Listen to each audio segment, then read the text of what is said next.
I was sitting alone in that wooden pew, watching the last family walk through those heavy oak doors, when the devastating reality hit me like a cold winter wind in Michigan. My own family had forgotten me.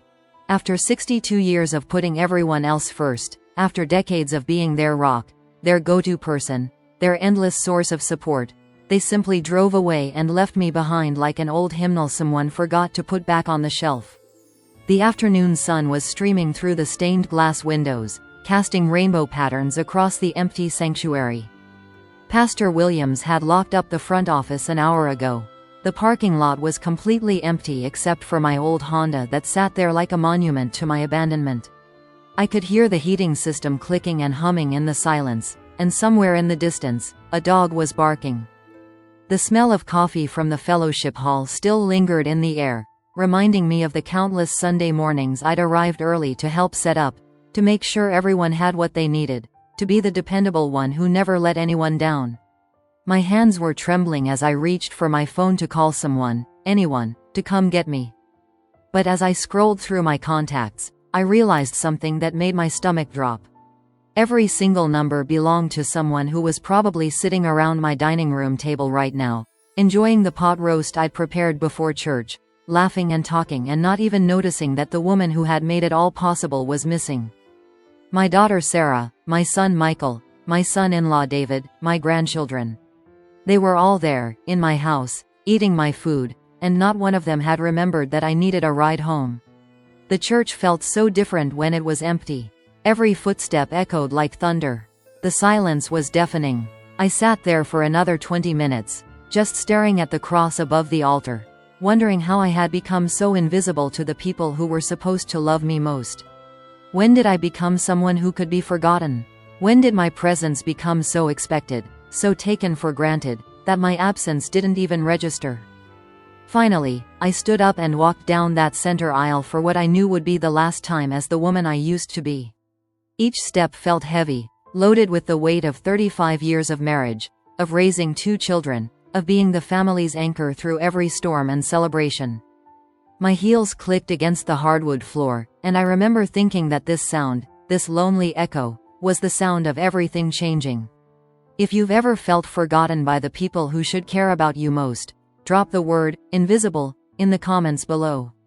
Don't forget to hit that subscribe button because this story is just getting started, and trust me, what happens next will shock you. I pushed open those heavy doors and stepped out into the crisp October air. The leaves were turning brilliant shades of orange and red, and there was that smell of autumn that always reminded me of new beginnings. But this time, it felt different. This time, it felt like an ending. The walk home was only 12 blocks, but it felt like 12 miles. I passed the miller's house where old Tom was raking leaves in his front yard. He waved and called out, asking if I was okay, if I needed a ride. I just smiled and waved back, not trusting my voice to hold steady. Every house I passed told a story. The blue colonial where the Johnsons lived, where I'd brought casseroles when Mrs. Johnson was recovering from her surgery. The yellow Victorian where I'd organized the neighborhood book club for 15 years. The brick ranch where I'd helped babysit the Henderson children every summer when their parents worked. I had been part of this community, this network of caring and support, for decades. But walking home alone that Sunday afternoon, I felt like a stranger in my own neighborhood. I remember stopping at the corner of Maple and 3rd Street, right in front of the old oak tree where Michael used to climb when he was 7 years old. I had stood in that exact spot countless times, watching him scramble up those branches while Sarah played hopscotch on the sidewalk below. I had been so young then, so full of dreams and energy. I thought I was building something beautiful, something lasting. I thought that by giving everything to my family, by sacrificing my own needs and wants, I was creating bonds that could never be broken. But standing there that Sunday, I realized I had been wrong. I had been so busy taking care of everyone else that I had forgotten to take care of myself. I had been so focused on being needed that I had never considered what would happen when they stopped needing me. Or worse, when they started taking me for granted. The house came into view as I turned onto Elm Street, and I could see my son Michael's truck in the driveway next to Sarah's SUV. The windows were glowing warm yellow in the afternoon light, and I could hear laughter coming from inside. My heart should have felt happy seeing my family together in my home. Instead, it felt like someone was squeezing it with an iron fist. I stood on my own front porch for a full minute before putting my key in the lock. I could hear the football game blaring from the living room TV. I could hear my grandson Tommy's voice getting excited about something. I could smell my pot roast and the apple pie I'd made from scratch that morning before church. Everything was exactly as I had left it, except for one crucial detail. No one had noticed that I wasn't there. When I walked through that front door, you know what happened? Nothing. Absolutely nothing. Michael was sprawled on my couch with his beer, watching the Detroit Lions lose another game. Sarah was in the kitchen, serving seconds to her kids, using my good china without asking. David was at my dining room table, going through his work emails on his laptop. My grandchildren were running around, playing some kind of tag game that involved a lot of screaming. Nobody looked up. Nobody said, "Oh good, Grandma's home."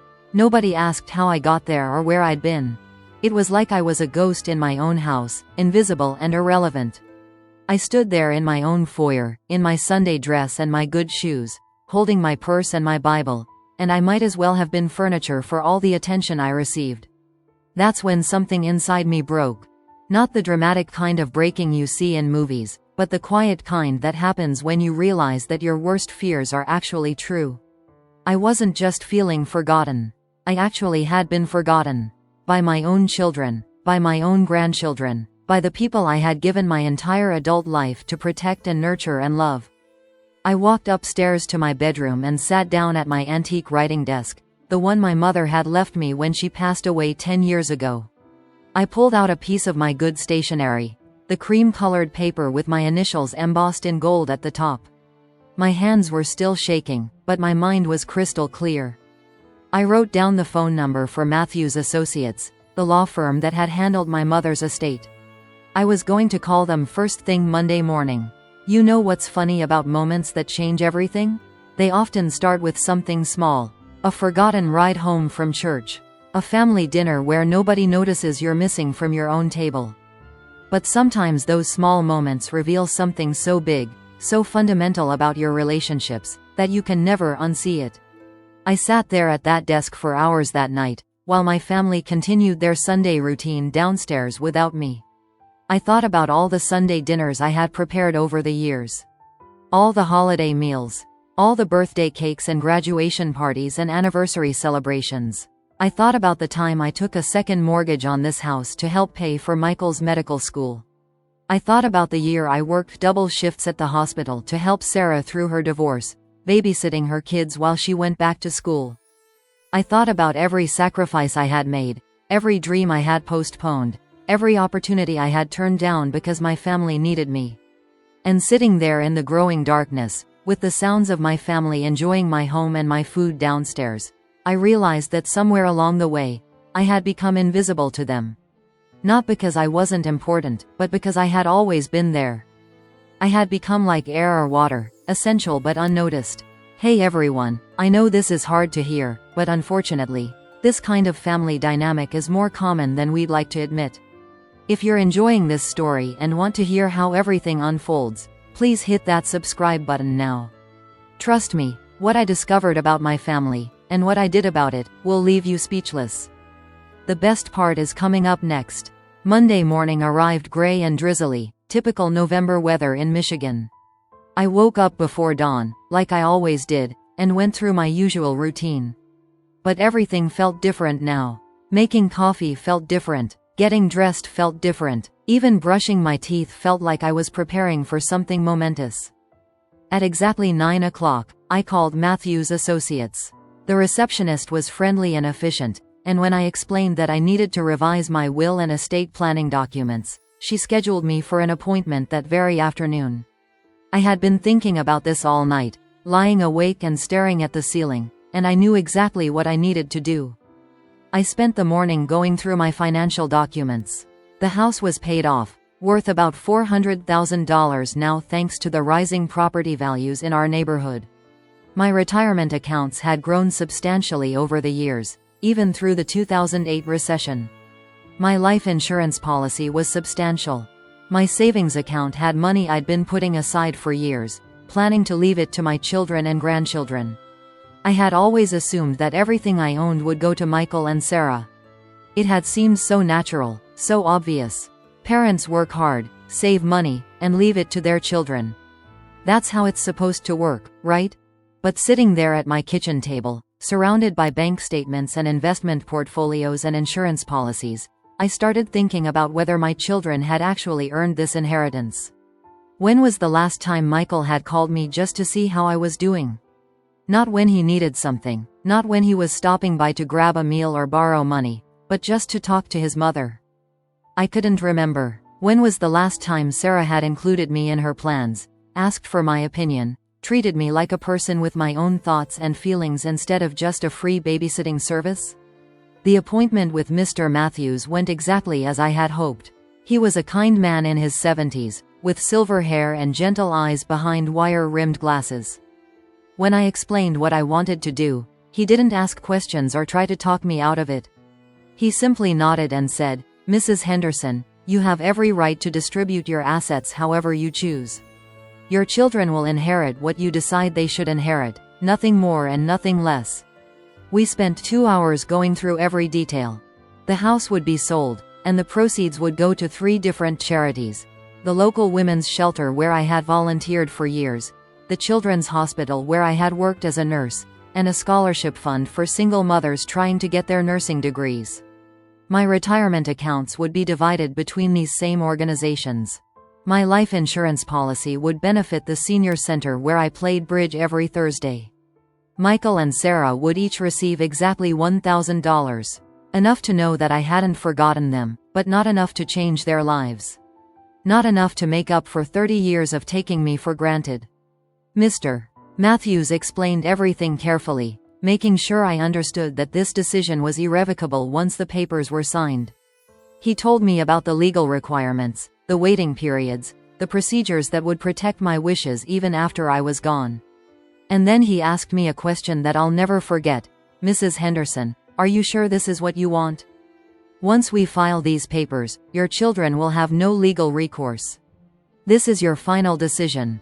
I looked at him across that polished mahogany desk, and I felt more sure of anything than I had felt in years. "Mr. Matthews," I said, "yesterday my own children forgot to pick me up from church. They sat in my house, eating food I had prepared, and never once noticed that I wasn't there. They have already shown me exactly how much I mean to them. Now I'm showing them the same courtesy." The changes I made that week weren't just legal ones. I started living differently too. For the first time in decades, I made decisions based on what I wanted instead of what everyone else needed. I signed up for a watercolor painting class at the community college. I joined a hiking group for seniors. I booked a 2-week cruise to Alaska, something I had always wanted to do but never could because there was always some family obligation, some emergency, some reason why I couldn't spend money on myself. I started saying no. When Sarah called on Wednesday asking if I could babysit the kids on Saturday because she wanted to go shopping with her friends, I said no. I was going to a museum with my new hiking group. When Michael asked if he could store some of his old furniture in my basement, I said no. I was converting the basement into an art studio. The most interesting thing was watching their reactions. At first, they were just confused. Mom was acting a little strange, a little selfish, but surely it would pass. When I missed Tommy's soccer game because I was at my painting class, Sarah actually seemed annoyed.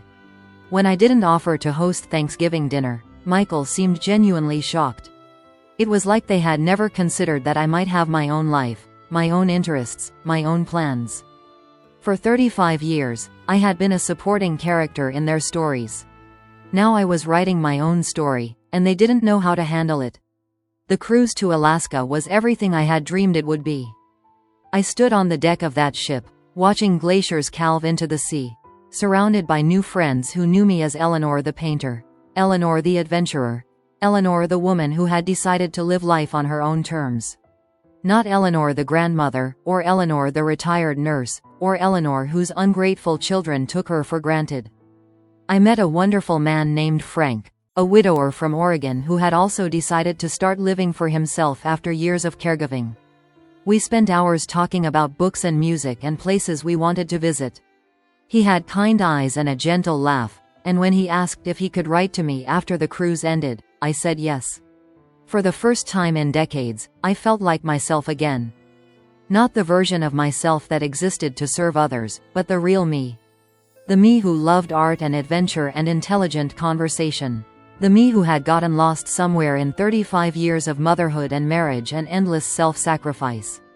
When I came home from that cruise, tanned and relaxed and happier than I had been in years, my family barely noticed. Sarah was dealing with some drama at work. Michael was stressed about his mortgage payments. The grandchildren were busy with school and sports and their complicated social lives.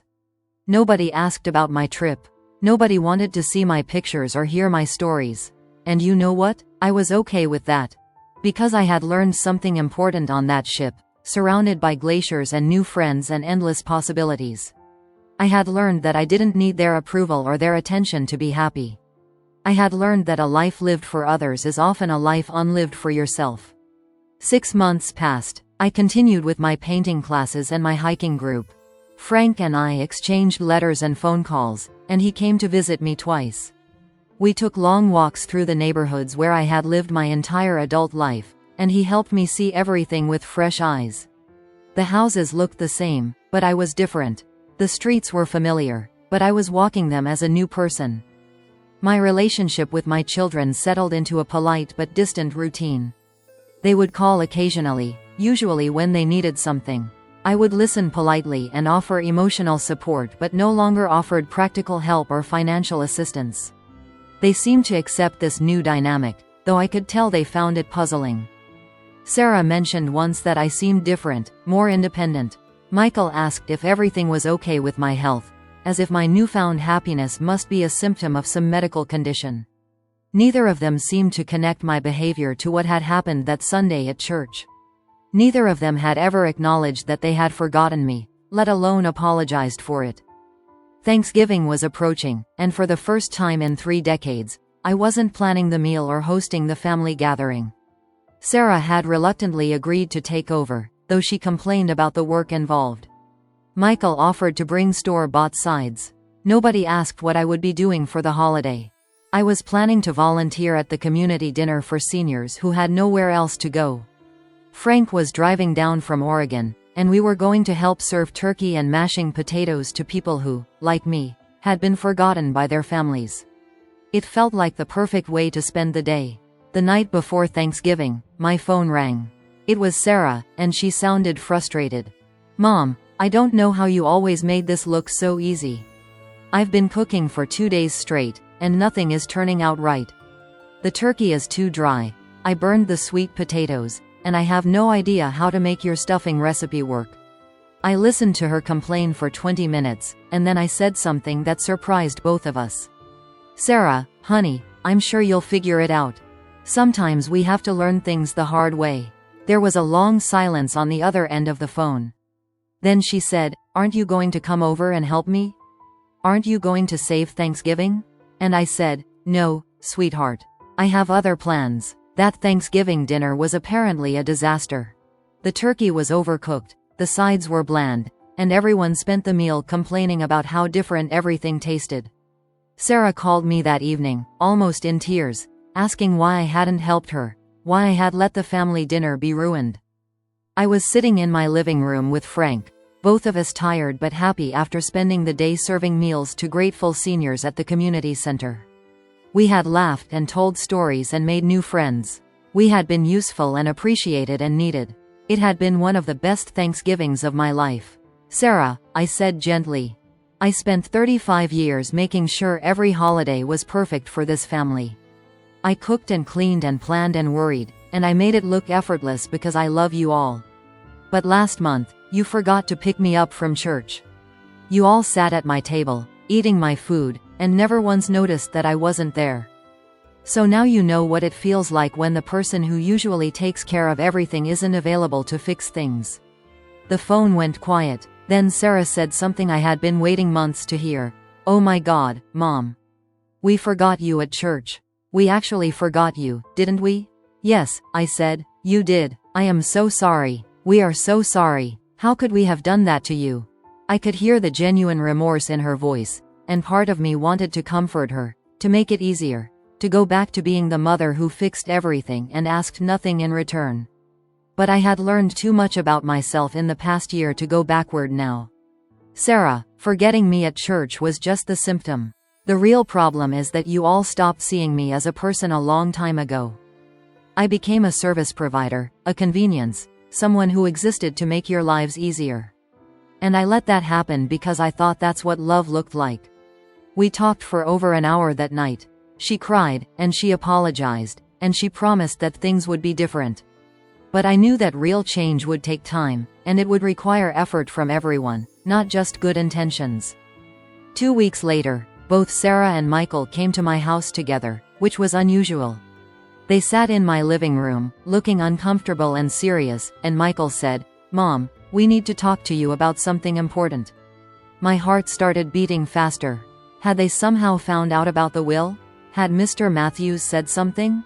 I tried to keep my expression neutral as I waited for them to continue. Sarah took a deep breath and said, "We've been talking about what happened at Thanksgiving, and about the church thing, and about how we've been treating you. We realize we've taken you for granted, and we want to make things right." Michael nodded and added, "We know you've been different lately, more independent, and we think that's great. But we also miss having you more involved in our lives. We want to find a better balance." I looked at my 2 children, both in their 30s now, both finally starting to see me as something more than just their mother. It was gratifying, but it was also too late for some things. "I appreciate that," I said carefully, "and I'm glad you're recognizing that our relationship needed to change. But I want you both to know that some changes are permanent. I'm not going back to being the person who drops everything to solve your problems or the person who puts your needs ahead of my own happiness." Sarah looked puzzled. "Of course not, Mom. We understand that. We just want to be closer as a family again." That's when I decided to tell them the truth. "Not all of it, but part of it. There's something you should know," I said. "I've made some changes to my will and my estate planning. I've decided that most of my assets will go to charities that I care about deeply. You will both receive something, but it won't be the inheritance you might have been expecting." The silence in the room was deafening. I could see the shock on their faces, the confusion, and yes, the hurt. But I could also see something else. The first glimmer of understanding that their actions have consequences. Michael was the first to speak. "Mom, you don't have to punish us financially because we made some mistakes." "This isn't punishment," I said firmly. "This is me making decisions about my own money based on my own values. For 35 years, I gave you everything I had emotionally, physically, and financially. I paid for your education, helped with your down payments, provided free childcare and cooking and emotional support whenever you needed it. And when I needed you to remember to pick me up from church, you forgot I existed." Sarah started crying. "We said we were sorry. We said we wanted to change. And I believe you," I said gently. "But sorry doesn't erase 30 years of taking me for granted. And wanting to change now doesn't entitle you to my money." The conversation that followed was painful but necessary. They argued, they pleaded, they promised to be better children. They asked if I would reconsider, if there was anything they could do to earn back their inheritance. I explained that the money would go to organizations that helped people who had been forgotten by society, just like I had been forgotten by my family. The women's shelter would use it to provide housing for mothers fleeing abusive relationships. The children's hospital would use it to fund treatment for kids whose families couldn't afford medical care. The scholarship fund would help single mothers become nurses, like I had been 40 years ago. "These organizations won't take the money for granted," I told them. "They'll use it to change lives and help people who really need it." That feels like a much better legacy than leaving it to children who forgot their mother existed. Michael stood up abruptly. "This is ridiculous, Mom. You're throwing away our inheritance to prove a point." "No," I said calmly. "I'm giving my money to people who will appreciate it and use it well. There's a difference." Sarah was still crying, but she looked at me with something that might have been respect. "How long have you been planning this?" "Since the day you forgot me at church," I said. That was the day I realized that I had spent my entire adult life being invisible to the people I loved most. So I decided to become visible to myself instead. They left that day angry and hurt, and I understood that. Nobody likes to discover that their actions have consequences, especially consequences that affect their bank account. But I also felt a tremendous sense of relief. The truth was finally out there. My children knew exactly where they stood, and I no longer had to pretend that everything was fine. Over the next few months, something interesting happened. Sarah started calling me more often, and not just when she needed something. She asked about my painting classes and my hiking group. She wanted to know about Frank and our growing relationship. She even asked if she could come to one of my art shows. Michael took longer to come around, but eventually he started making an effort too. He began including me in his weekend plans sometimes, asking if I wanted to go to lunch or see a movie. He started asking for my advice about things, not because he needed me to solve his problems, but because he valued my opinion. Were they being nicer to me because they hoped I might change my mind about the will? Probably, at least partially. But I also think that losing their expected inheritance forced them to see me differently.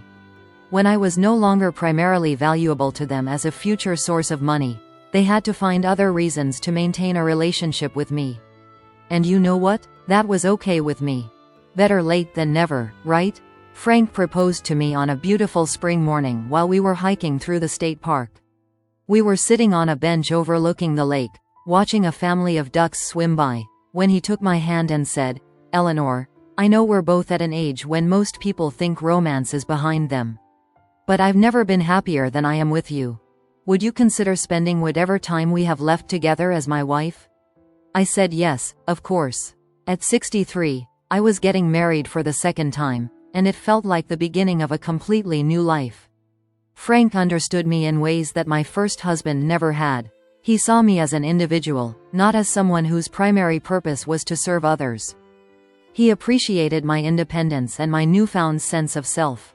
Sarah and Michael seemed genuinely happy about my engagement, though I could tell they were also nervous about what it might mean for their already diminished inheritance. I decided to put them out of their misery. "Frank and I are both keeping our assets separate," I told them at dinner one evening. "My will remains exactly as I told you it would be. Frank has his own children and his own estate planning. We're getting married because we love each other, not because we want to complicate our financial situations." The relief on their faces was almost comical. We had a small wedding in my backyard in June, with just close friends and family. Frank's children came from Oregon, and they were lovely people who welcomed me warmly into their family.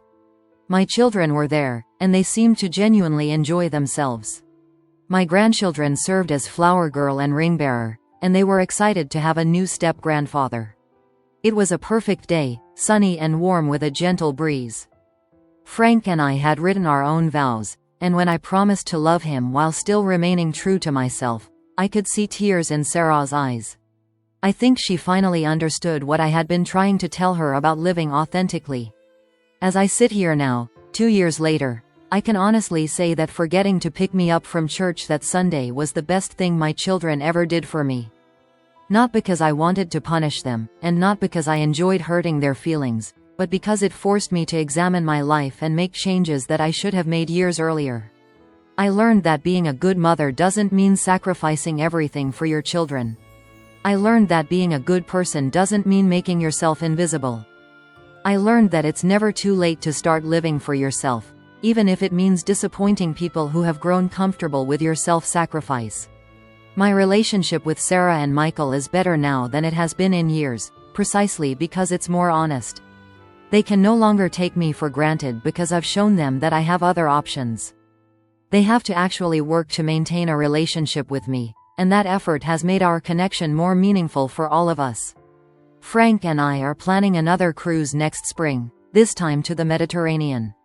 Sarah asked if she could come with us, and I said we'd think about it. The fact that she wants to spend vacation time with her mother, rather than just expecting me to provide free childcare during her vacation, feels like real progress. I still volunteer at the women's shelter and the senior center. I still paint and hike and live my life on my own terms. Frank and I have created a beautiful partnership between two independent people who chose to be together, rather than two people who need each other to feel complete. And my will remains exactly as I wrote it that Monday morning after being forgotten at church. The organizations I've chosen will use my money to help people who have been overlooked by society, just as I was overlooked by my own family. It feels like the perfect ending to a life that I almost wasted trying to be indispensable to people who found me entirely dispensable. So here's my question for all of you. Do you think I made the right decision? Was I too harsh, or did my children get exactly what they deserved? Have you ever been taken for granted by the people you love most? I'd love to hear your thoughts in the comments below. If this story resonated with you, please hit that subscribe button and ring the notification bell. I have so many more stories to share about family dynamics, second chances, and learning to put yourself first.